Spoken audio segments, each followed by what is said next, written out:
Hello welcome back to my YouTube channel. ನಾನು ನಿಮ್ಮ ಸುಷ್ಮಾ ಮಾತಾಡ್ತಾ ಇರೋದು. ಇವತ್ತಿನ ಟಾಪಿಕ್ ಬಂದು ನಿಮ್ಮ ಪರ್ಸನ್ಸ್ ಕರೆಂಟ್ ಎನರ್ಜೀಸ್ ಅವರ ಥಾಟ್ಸ್ ಅವರ ಫೀಲಿಂಗ್ಸ್ ಏನಾಗಿದೆ ಅಂತ ಅಂದ್ಬಿಟ್ಟು ನೋಡೋಣ. ಅವರು ಲೇಟ್ ನೈಟ್ ಫೀಲಿಂಗ್ಸ್ ಯಾವ ಥರ ಇದೆ ನಿಮ್ಮ ಬಗ್ಗೆ, ಅವ್ರು ಏನು ಯೋಚನೆ ಮಾಡ್ತಿದ್ದಾರೆ ಅಂತ ಅಂದ್ಬಿಟ್ಟು ತಿಳ್ಕೊಳ್ಳೋಣ.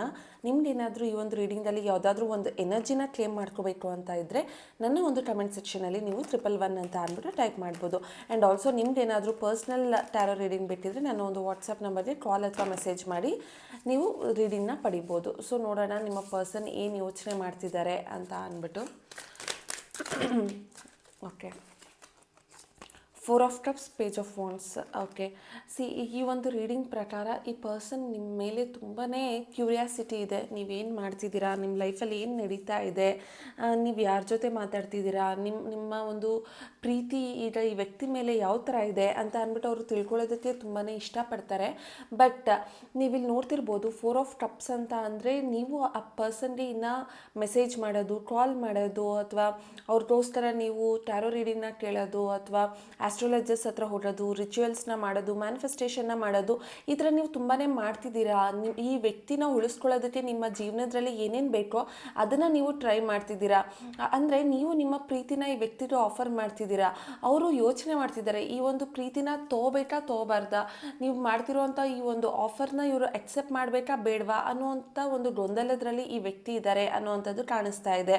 ಆ್ಯಂಡ್ ಈ ಪರ್ಸನ್ಗೆ ಈಗ ರಿಲೇಷನ್ಶಿಪ್ಪಲ್ಲಿ ಏನೋ ಯೋಚನೆ ಮಾಡ್ತಿದ್ದಾರೆ, ಅವ್ರು ಏನೋ ಮಿಸ್ ಮಾಡ್ಕೊಳ್ತಿದ್ದಾರೆ ನಿಮ್ಮನ್ನ. ಆದರೆ ನೀವು ಕೊಡ್ತಿರೋವಂಥ ಪ್ರೀತಿನ ಅಕ್ಸೆಪ್ಟ್ ಮಾಡೋದಕ್ಕೆ ರೆಡಿ ಆಗಿಲ್ಲ. ಇಲ್ಲಿ ನೋಡ್ತಿರ್ಬೋದು ಈ ಪರ್ಸನ್ ಫೇಸ್ ನಿಮ್ಮ ಕಡೆ ಇಲ್ಲಿ ಡೈರೆಕ್ಟ್ ಫೇಸ್ಗೆ ಕಾಣಿಸ್ತಿಲ್ಲ, ಅದು ಸೈಡಲ್ಲಿ ನೋಡ್ತಿದ್ದಾರೆ. ಅಂದರೆ ಈ ಪರ್ಸನ್ ನಿಮ್ಮನ್ನು ಒಂಥರ ಎಕ್ಸೆಪ್ಟ್ ಮಾಡಬೇಕಾ ಬೇಡವಾ ಅನ್ನೋ ಒಂದು ಮನಸ್ಥಿತಿಯಲ್ಲಿ ಈ ಪರ್ಸನ್ ಇದ್ದಾರೆ ಅಂತ ಅಂದ್ಬಿಟ್ಟು ಕಾಣಿಸ್ತಾ ಇದೆ. ಆ್ಯಂಡ್ ಇಲ್ಲಿ ಬರ್ತಿರೋವಂಥ ಈ ಒಂದು ಎನರ್ಜಿ ಬಂದು ಕರ್ಕಾಟಕ ರಾಶಿ, ವೃಶ್ಚಿಕ ರಾಶಿ ಮತ್ತು ಮೀನ ರಾಶಿ ಆಗಿದೆ. ಈ ಪರ್ಸನ್ ಎನರ್ಜಿ, ನೀವು ಆ ಪರ್ಸನ್ಗೆ ಪ್ರೀತಿನ ಆಫರ್ ಮಾಡ್ತಿದ್ರು, ಆ ಪರ್ಸನ್ ಆ ಪ್ರೀತಿನ ಎಕ್ಸೆಪ್ಟ್ ಮಾಡೋದಕ್ಕೆ ರೆಡಿ ಆಗಿಲ್ಲ.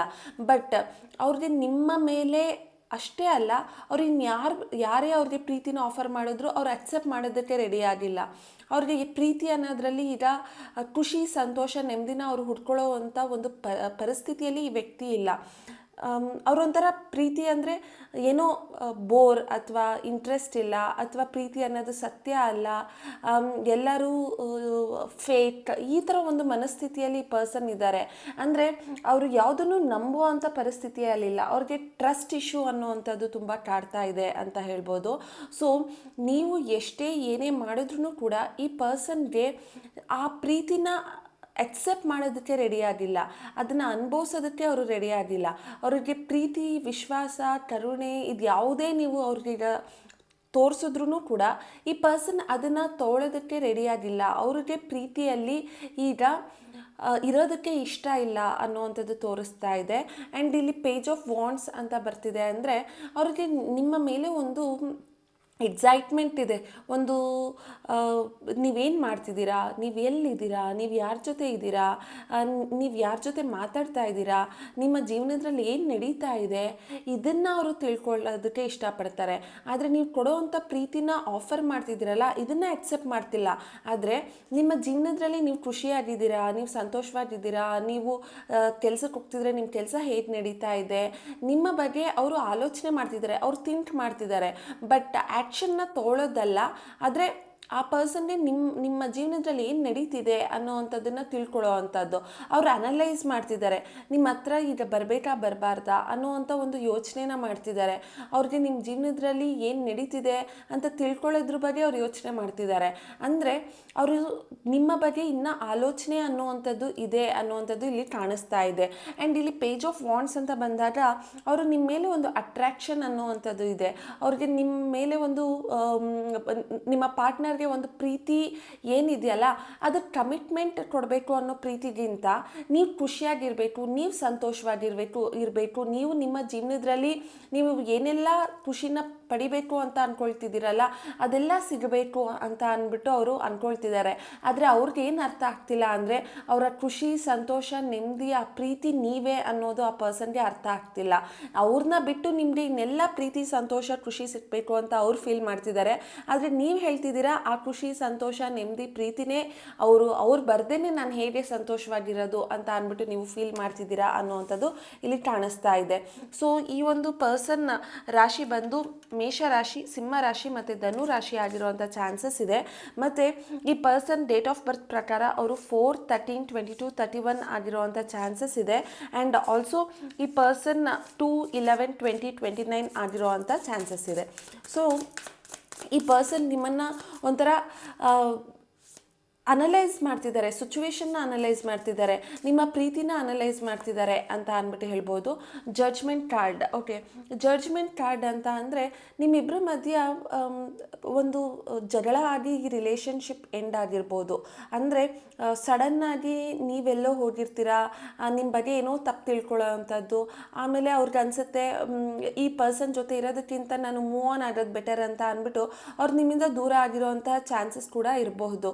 ಅಂದರೆ ಲಾಸ್ಟ್ ಕಾನ್ವರ್ಸೇಷನ್ ನಿಮ್ಮಿಬ್ಬರ ಮಧ್ಯ ಒಂದು ಜಗಳ ಅಥವಾ ಒಂದು ಮನಸ್ತಾಪ, ಒಂದು ಮಿಸ್ಅಂಡರ್ಸ್ಟ್ಯಾಂಡಿಂಗ್ ಅಥವಾ ಒಂದು ಮಿಸ್ಕಮ್ಯುನಿಕೇಷನಿಂದ ದೂರ ಆಗಿದ್ದರೆ ಈ ಪರ್ಸನ್ಗೆ ಅನ್ನಿಸ್ತಾ ಇದೆ ಇದಕ್ಕೆ ಒಂದು ಕ್ಲಾರಿಟಿ ತೊಗೋಬೇಕು ಅಥವಾ ನಿಮ್ಮ ಹತ್ರ ಬಂದು ಒಂದು ವಿಚಾರನ ಸರಿ ಮಾಡ್ಕೋಬೇಕು.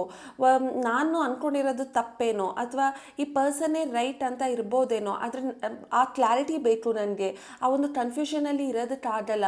ಈ ಪರ್ಸನ್ ಹತ್ರ ಒಂದು ಸರಿ ಕ್ಲಾರಿಟಿ ತೊಗೊಂಬಿಟ್ಟಿದ್ರು ನನ್ನ ಲೈಫ್ ಚೆನ್ನಾಗಿರ್ತಿತ್ತೇನೋ ಅನ್ನೋ ಒಂದು ಮನಸ್ಥಿತಿಯಲ್ಲಿ ಇದ್ದಾರೆ ಅವರು.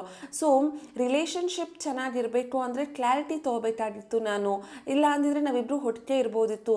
ಆ ವ್ಯಕ್ತಿ ಕೂಡ ನನ್ನ ಜೀವನದಲ್ಲಿ ಅವರು ಸೆಕೆಂಡ್ ಚಾನ್ಸ್ ಕೊಡ್ತಿದ್ರೇನೋ. ಕ್ಲಾರಿಟಿ ಇಲ್ಲದೇ ನಾನು ಮಿಸ್ಅಂಡರ್ಸ್ಟ್ಯಾಂಡಿಂಗ್ ಮಾಡ್ಕೊಂಡಿರೋದ್ರಿಂದ ನಾನು ಅವ್ರ ಹತ್ರ ಒಂದು ಸಾರಿ ಕೇಳಬೇಕಾಗಿತ್ತು. ಒಂದು ಸರಿ ನನ್ನನ್ನು ಕ್ಷಮಿಸು, ನಾನು ನಿನ್ನನ್ನು ತಪ್ಪಾಗಿ ತಿಳ್ಕೊಂಡು ಬಂದ್ಬಿಟ್ಟಿದ್ದೀನಿ ಅನ್ನೋದು ಅವ್ರಿಗೆ ಅರ್ಥ ಆಗ್ತಿದೆ. ಅವ್ರಿಗೆ ಒಂದು ಅವೇಕನಿಂಗ್ ಆಗ್ತಾ ಇದೆ. ಅವ್ರಿಗೆ ರಿಲೇಷನ್ಶಿಪ್ಪಲ್ಲಿ ನೀವೇನಾದರೂ ಸೆಕೆಂಡ್ ಚಾನ್ಸ್ ಅನ್ನೋವಂಥದ್ದನ್ನು ಕೊಟ್ಟರೆ ಆ ಪರ್ಸನ್ ಅದನ್ನು ಅಕ್ಸೆಪ್ಟ್ ಮಾಡೋದಕ್ಕೆ ರೆಡಿ ಆಗಿದ್ದಾರೆ. ಆದರೆ ಅವ್ರಿಗೆ ಕ್ಲಾರಿಟಿ ಇಲ್ಲ, ಅವರೇ ಒಂದು ಕನ್ಫ್ಯೂಷನಲ್ಲಿದ್ದಾರೆ.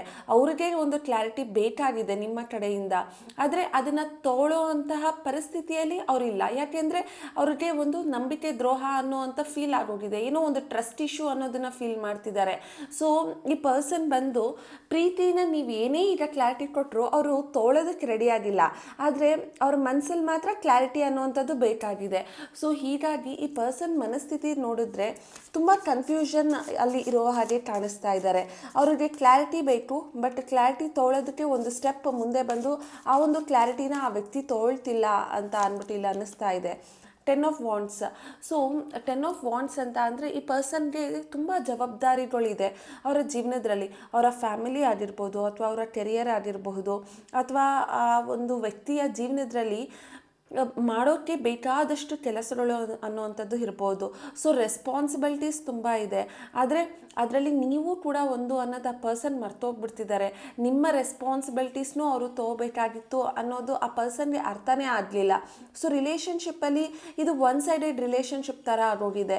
ನೀವು ಮಾತ್ರ ಈ ರಿಲೇಷನ್ಶಿಪ್ಪಲ್ಲಿ ಏನು ಎಫರ್ಟ್ಸ್ ಬೇಕೋ ಆ ಎಫರ್ಟ್ಸ್ನ ನೀವು ಹಾಕ್ತಾ ಇದ್ದೀರಾ.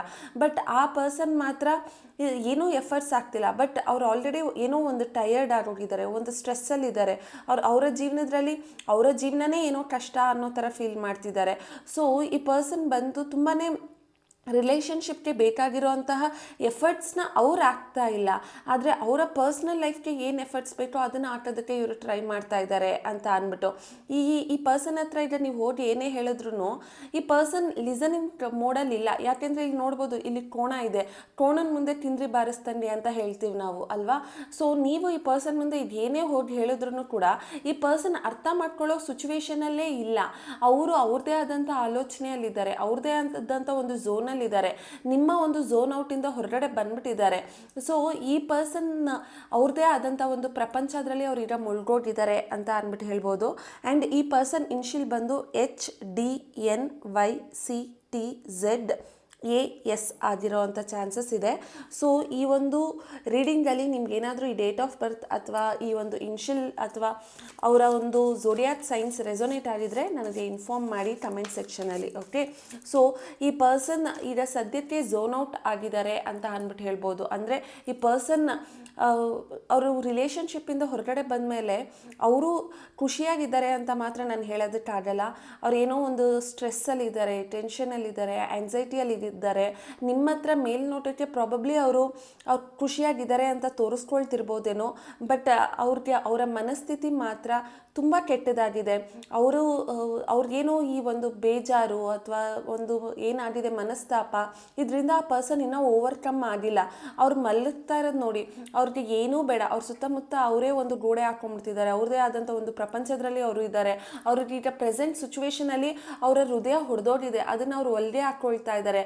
ಅವ್ರು ಅಂದ್ಕೊಂಡ್ಬಿಟ್ಟಿದ್ದಾರೆ ನೀವೆಲ್ಲೋ ತಪ್ಪು ಮಾಡಿದ್ರಿ, ನೀವೇ ಸರಿ ಇಲ್ಲ, ನಿಮ್ಮಿಂದನೇ ಈ ರಿಲೇಷನ್ಶಿಪ್ ಹಾಳಾಗೋದಕ್ಕೆ ಕಾರಣ. ಈ ಥರ ಒಂದು ಮನಸ್ಥಿತಿಯಲ್ಲಿ ಈ ಪರ್ಸನ್ ಸದ್ಯಕ್ಕೆ ಇದ್ದಾರೆ ಅಂತ ಅಂದ್ಬಿಟ್ಟು ಹೇಳ್ಬೋದು.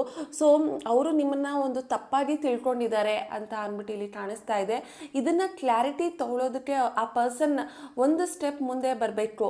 ಆದರೆ ಬಂದಾಗಲೆಲ್ಲ ಅವ್ರಿಗೇನೋ ಒಂದು ಇಂಜರಿಕೆ, ಎಲ್ಲೋ ಸರಿ ಹೋಗಲ್ವೇನೋ, ಈ ರಿಲೇಷನ್ಶಿಪ್ ವರ್ಕ್ ಆಗಲ್ವೇನೋ ಅನ್ನೋ ಒಂದು ಮನಸ್ಥಿತಿ.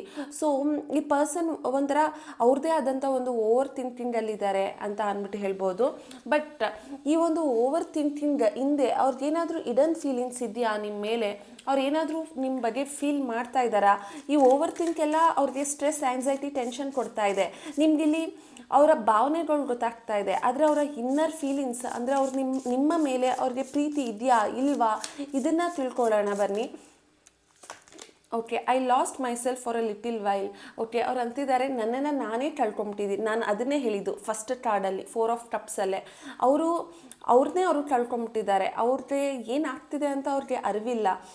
ನೀವು ಅವ್ರಿಗೇನೇ ಪ್ರೀತಿ ಕೊಟ್ಟರು ಅಥವಾ ಅವ್ರಿಗೆ ನೀವೇನೇ ಸಮಾಧಾನ ಮಾಡಿಸೋದಕ್ಕೆ ಹೋದ್ರೂ ಕೂಡ ಈ ಆ ಪರ್ಸನಾಗೇ ಇದಿಲ್ಲ, ಅವರೇ ಚೇಂಜ್ ಆಗೋಗಿದ್ದಾರೆ, ಅವರೇ ಕಳ್ಕೊಂಬಿಟ್ಟಿದ್ದಾರೆ. ಅವರು ಓವರ್ ಥಿಂಕಿಂಗಲ್ಲಿ ಬಿದ್ದು ಅವ್ರನ್ನೇ ಕಳ್ಕೊಂಬಿಟ್ಟಿದ್ದಾಗ ನೀವು ಏನಾದರೂ ಹೇಳಕ್ಕೆ ಹೋದರೆ ಅವ್ರಿಗೆ ಹೇಗೆ ಅರ್ಥ ಆಗುತ್ತೆ ಈ ಒಂದು ರಿಲೇಷನ್ಶಿಪ್ಪಲ್ಲಿ ಅನ್ನುವಂಥದ್ದು ಆ ಪರ್ಸನ್ ಫೀಲ್ ಮಾಡ್ತಾ ಇದ್ದಾರೆ. And also I wish I had treated you better. ನಾನು ಇನ್ನೊಂದು ಸ್ವಲ್ಪ ನಿನ್ನ ಜೊತೆ ಚೆನ್ನಾಗಿರ್ಬೋದಿತ್ತು. ನಾನು ನಿನ್ನನ್ನು ಕಳ್ಕೊಳ್ಳೋದಕ್ಕಿಂತ ನಿನ್ನನ್ನು ನಾನು ಇನ್ನೊಂದು ಸ್ವಲ್ಪ ಚೆನ್ನಾಗಿ ನೋಡ್ಕೊಂಡಿದ್ದಿದ್ರೆ ನಮ್ಮಿಬ್ಬರ ರಿಲೇಷನ್ಶಿಪ್ ಚೆನ್ನಾಗಿರ್ತಿತ್ತೇನೋ. ನನ್ನ ಬಿಹೇವಿಯರ್ ಆಗಿರ್ಬೋದು ಅಥವಾ ನನ್ನ ಆ್ಯಟಿಟ್ಯೂಡ್ ಆಗಿರ್ಬೋದು ಅಥವಾ ನಾನು ನಿನ್ನ ಹತ್ರ ರಿಯಾಕ್ಟ್ ಮಾಡಿದ ರೀತಿ ಆಗಿರ್ಬೋದು, ಇದರಿಂದ ನೀನು ಬೇಸತ್ತಿದ್ರೆ ಐ ಆಮ್ ಸಾರಿ. ಆದರೆ ನಾನು ಇದರಿಂದ ಕಲಿಬೇಕಾಗಿರೋದು ಎಷ್ಟೊಂದಿದೆ. ಆದರೆ ನಾನು ನಿನ್ನ ಹತ್ರ ಇನ್ನೂ ಒಂದು ಸ್ವಲ್ಪ ಚೆನ್ನಾಗಿ ಟ್ರೀಟ್ ಮಾಡಿದಿದ್ರೆ, ಇನ್ನೂ ಒಂದು ಸ್ವಲ್ಪ ನಾನು ನಿನ್ನ ಜೊತೆ ಚೆನ್ನಾಗಿದ್ದಿದ್ದರೆ ಈ ಒಂದು ರಿಲೇಷನ್ಶಿಪ್ನ ನಾವು ಉಳಿಸ್ಕೋಬೋದಿತ್ತೇನೋ ಅಂತ ಅಂದ್ಬಿಟ್ಟು ಅವರು ಹೇಳ್ತಿದ್ದಾರೆ. I remember every detail of the day. Okay, ನೀವಿಬ್ಬರು ಓಡಾಡಿರೋದಾಗಿರ್ಬೋದು, ನೀವಿಬ್ಬರು ಜಗಳ ಆಗಿರೋದಾಗಿರ್ಬೋದು ಅಥವಾ ಲಾಸ್ಟ್ ನೀವಿಬ್ಬರು ಏನು ಮಾತಾಡಿದ್ರೋ ಅದು ಈ ಪರ್ಸನ್ ಇನ್ನೂ ನೆನಪಿಸ್ಕೊಳ್ತಾನೇ ಇದ್ದಾರೆ.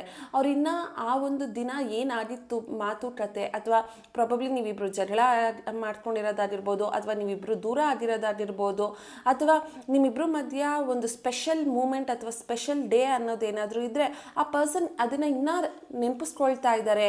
ಡೀಟೇಲ್ ಆಗಿ ಅವ್ರಿನ್ನ ಪ್ರತಿದಿನ ಏನಾಯಿತು ಅನ್ನೋದನ್ನು ಈ ಪರ್ಸನ್ ನೆನಪಿಸ್ಕೊಳ್ತಿದ್ದಾರೆ ಅನ್ನೋವಂಥದ್ದು ಕಾಣಿಸ್ತಾ ಇದೆ. And I can't stop thinking about you ಅಂತ ಬರ್ತಾ ಇದೆ. ಅಂದರೆ ಈ ಪರ್ಸನ್ ನಿಮ್ಮ ಬಗ್ಗೆ ಪ್ರತಿದಿನ ಯೋಚನೆ ಮಾಡ್ತಿದ್ದಾರೆ ಅಂತ ಅಂದ್ಬಿಟ್ಟು ಅರ್ಥ. ಇಲ್ಲಿ ಕೆಲವೊಬ್ರು ಕೇಳ್ತಾರೆ ಯಾವಾಗಲೂ, ಮ್ಯಾಮ್ ಅವ್ರು ನಮ್ಮ ಬಗ್ಗೆ ಯೋಚನೆ ಮಾಡ್ತಿದ್ದಾರಾ, ಅವ್ರು ನಿಜವಾಗ್ಲೂ ಮೂವ್ ಆನ್ ಆಗಿಬಿಟ್ಟಿದ್ದಾರಾ ಅಂತ. ಅಂದರೆ ಆ ಪರ್ಸನ್ ಇನ್ನೂ ನಿಮ್ಮ ಬಗ್ಗೆ ಯೋಚನೆ ಮಾಡ್ತಿದ್ದಾರೆ, ಅವ್ರು ಇನ್ನೂ ಕಂಪ್ಲೀಟಾಗಿ ಮೂವ್ ಆನ್ ಆಗಿಲ್ಲ ಅನ್ನೋವಂಥದ್ದು ಕಾಣಿಸ್ತಾ ಇದೆ. I left you before you could leave me. ನೀನು ನನ್ನನ್ನು ಬಿಡೋಕ್ಕಿಂತ ಮುಂಚೆ ನಾನೇ ನಿನ್ನನ್ನು ಬಿಟ್ಟಿದ್ದಿದ್ರೆ ಚೆನ್ನಾಗಿರ್ತಿತ್ತೇನೋ ಅಂತ ಅಂದ್ಬಿಟ್ಟು. ಅಂದರೆ ಈ ಒಂದು ರೀಡಿಂಗಲ್ಲಿ ಯಾರಾದರೂ ನೀವು ಈ ರಿಲೇಷನ್ಶಿಪ್ ವರ್ಕ್ ಆಗಲ್ಲ ಅಂತ ಅಂದ್ಬಿಟ್ಟು ನೀವು ಆ ಪರ್ಸನ್ನ ಏನಾದರೂ ಬಿಟ್ಟಿದ್ರೆ ಆ ಪರ್ಸನ್ ಫೀಲ್ ಮಾಡ್ತಿದ್ದಾರೆ ನೀನು ನನ್ನನ್ನು ಬಿಡೋಕ್ಕಿಂತ ಮುಂಚೆ ನಾನೇ ನಿನ್ನನ್ನು ಬಿಟ್ಬಿಟ್ಟಿದ್ದಿದ್ರೆ ಚೆನ್ನಾಗಿರ್ತಿತ್ತೇನೋ. ಈ ಒಂದು ಪೇನ್ ಅಥವಾ ಈ ಏನು ಒಂದು ನನಗೆ ಹರ್ಟ್ ಆಗ್ತಾ ಇದೆ ಅದು ಆಗ್ತಾ ಇರಲಿಲ್ವೇನೋ ಅಂತ ಅಂದ್ಬಿಟ್ಟು ಈ ಪರ್ಸನ್ ಹೇಳ್ತಿದ್ದಾರೆ. ಸೊ ಈ ಒಂದು ಕಲೆಕ್ಟಿವ್ ರೀಡಿಂಗಲ್ಲಿ ಕೆಲವೊಬ್ಬರಿಗೆ ಕೆಲವೊಂದು ಮೆಸೇಜಸ್ ರೆಸೊನೇಟ್ ಆಗುತ್ತೆ, ಕೆಲವೊಂದು ಮೆಸೇಜಸ್ ರೆಸೊನೇಟ್ ಆಗಲ್ಲ. ಸೊ ನಿಮಗೆ ಯಾವುದು ರೆಸೊನೇಟ್ ಆಯಿತು ಅದನ್ನು ತೊಗೊಳ್ಳಿ, ಯಾವುದು ರೆಸೊನೇಟ್ ಆಗಿಲ್ಲ ಅದನ್ನು ನೀವು ಬಿಡಿ. ಮತ್ತು ನಿಮ್ಗೇನಾದರೂ ಈ ಒಂದು ರೀಡಿಂಗಲ್ಲಿ ಯಾವುದಾದ್ರೂ ಮೆಸೇಜಸ್ ರೆಸೊನೇಟ್ ಆಗಿದ್ರೆ ನನ್ನ ಒಂದು ಕಮೆಂಟ್ ಸೆಕ್ಷನಲ್ಲಿ ರೆಸೊನೇಟೆಡ್ ಆರ್ 111 ಅಂತ ಅಂದ್ಬಿಟ್ಟು ಟೈಪ್ ಮಾಡಿ. Thank you.